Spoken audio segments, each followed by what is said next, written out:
Hello friends, एक बार आपका फिर स्वागत है और मैं हूं आपका प्यारा अनूप सर।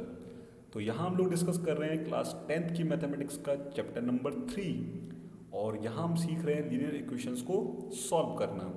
तो चैप्टर नंबर 3 में हम लोग डिस्कस कर रहे हैं एक्सरसाइज 3.2।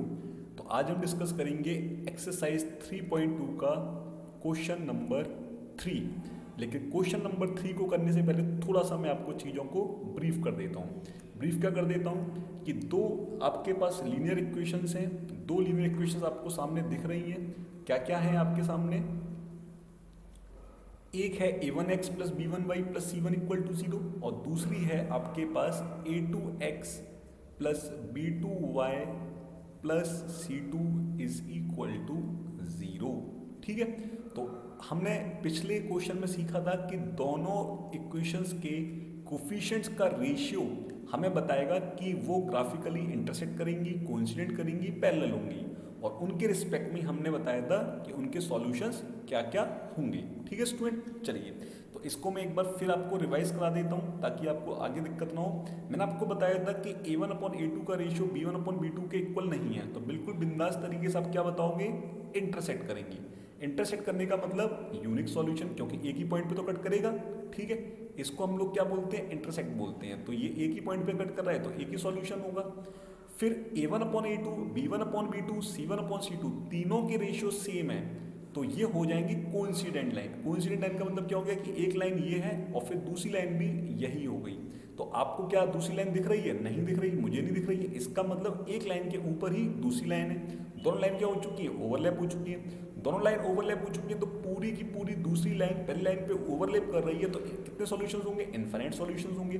चलिए, तो a1/a2 b1/b2 इक्वल नहीं है तो ये हो जाएगा हमारा intersection, unique solution. a1/a2 b1/b2 c1/c2 equivalent है तो कोइंसिडेंट लाइन हो जाएगी। कोइंसिडेंट लाइन होगी तो इनफाइनाइट सॉल्यूशन हो जाएंगे।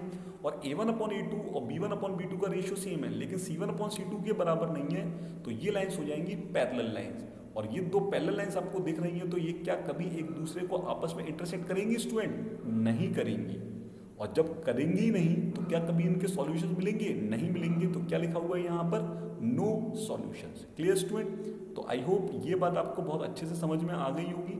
तो चलिए मैं इसी के आगे कंटिन्यू करता हूँ। इसी के आगे कंटिन्यू में क्या कर रहा हूँ कि यहाँ पर बोला गया first statement no solutions means inconsistent pair. तो नो सॉल्यूशंस इनकंसिस्टेंट पेयर का मतलब क्या हो गया? लाइंस कैसी होंगी मेरी? Parallel line. आप यहाँ पे नोट कर लीजिए क्योंकि आगे हमें बहुत ज़्यादा इनका यूज़ करने वाले हैं। फिर मैं बोल रहा हूँ यूनिक सॉल्यूशन। यूनिक सॉल्यूशन का मतलब क्या हो गया बच्चों? Consistent pair. कंसिस्टेंट पेयर करने का मतलब क्या हो गया? लाइंस कैसी हो जाएंगी हमारी? Intersection line. इंटरसेक्ट करेगी नहीं करेगी लाइन? Intersect line. ठीक है स्टूडेंट, चलिए फिर मैं बोल रहा हूँ इनफाइनाइट सॉल्यूशन।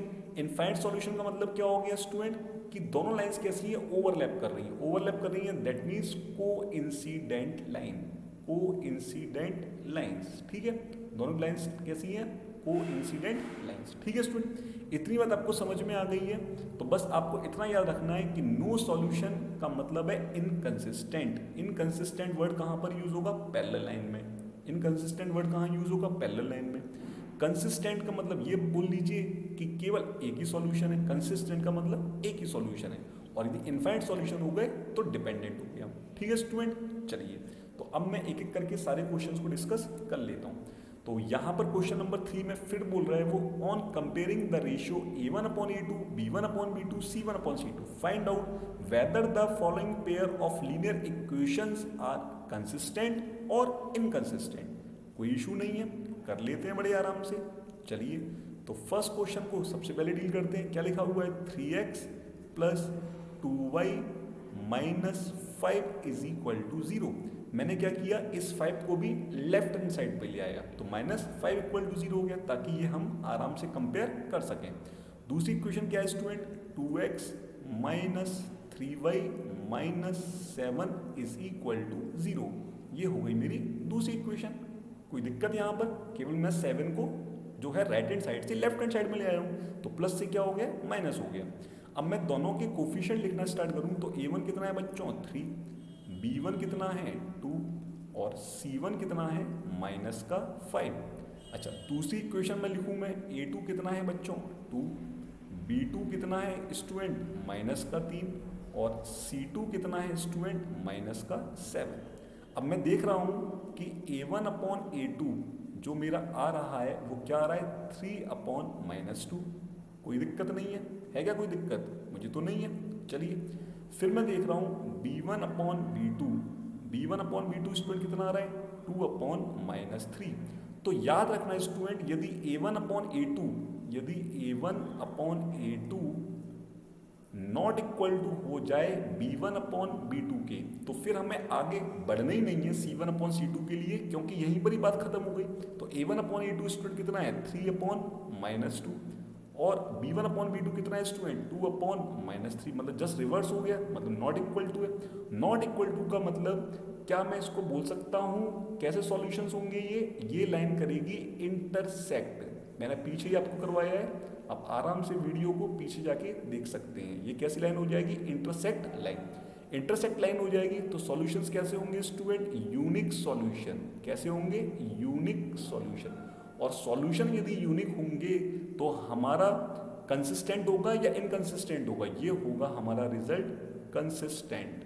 मैं आपको पीछे दिखा भी दूंगा, ये होगा हमारा रिजल्ट कंसिस्टेंट। Clear student?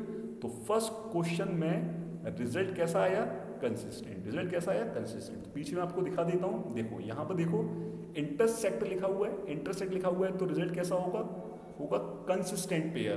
कैसा होगा? यूनिक सॉल्यूशन लिखा हुआ है स्टूडेंट। चलिए ठीक है, तो फर्स्ट क्वेश्चन तो मैंने कर लिया। अब मैं कर लेता हूं सेकंड क्वेश्चन। सेकंड क्वेश्चन क्या है स्टूडेंट? इसको भी देख लेता हूं मैं। ये कहां से आ गया? पता नहीं कहां से आ गया, टेक्नोलॉजी है। सेकंड क्वेश्चन में लिख लेता हूं मैं 2x - 3y। इस 8 को मैं इस लेफ्ट हैंड साइड पे ले आया तो क्या हो जाएगा? -8 इज इक्वल टू 0। दूसरी क्वेश्चन क्या है स्टूडेंट?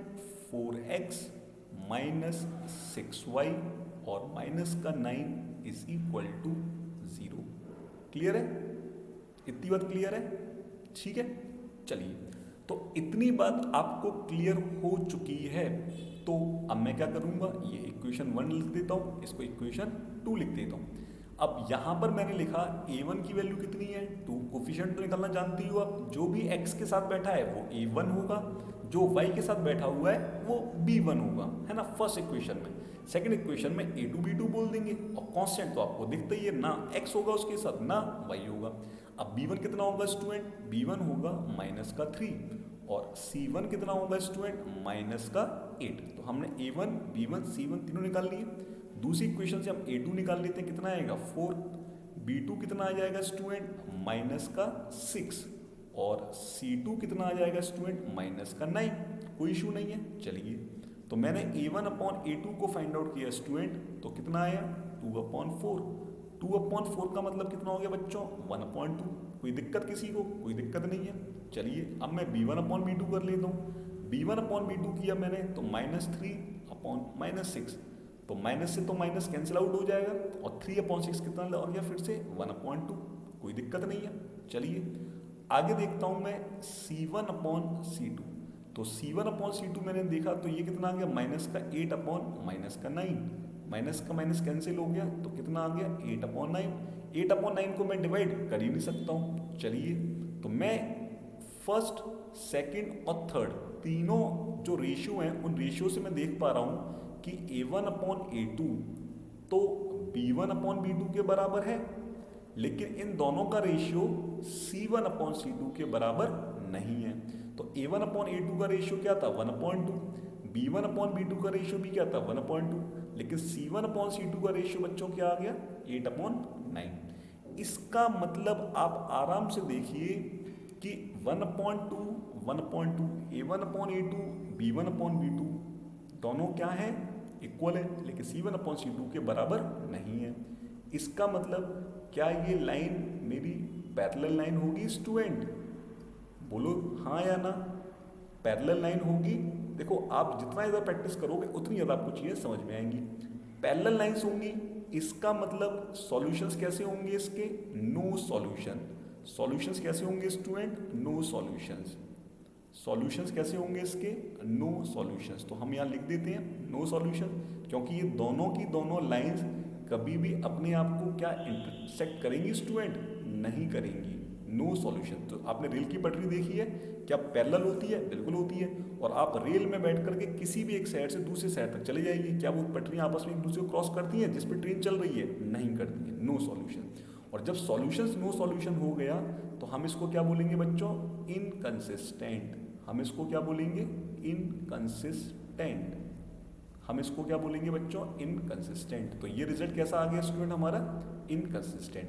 तो जितना ज़्यादा प्रैक्टिस करेंगे उतनी ज़्यादा आपको चीज़ें अपने आप याद होती चली जाएंगी कि कब कंसिस्टेंट है, कब इनकंसिस्टेंट है। ठीक है स्टूडेंट, तो ये था मेरा क्वेश्चन नंबर 3। आई होप आपने इस क्वेश्चन को बहुत ज़्यादा इंजॉय किया होगा और काफ़ी कुछ चीज़ें आपको यहाँ पे सीखने को मिली होंगी। चलिए स्टूडेंट, मिलता हूँ मैं आपसे फिर अगले वीडियो में कुछ नई चीज़ों को लेकर के। तब तक के लिए टेक केयर, बाय बाय।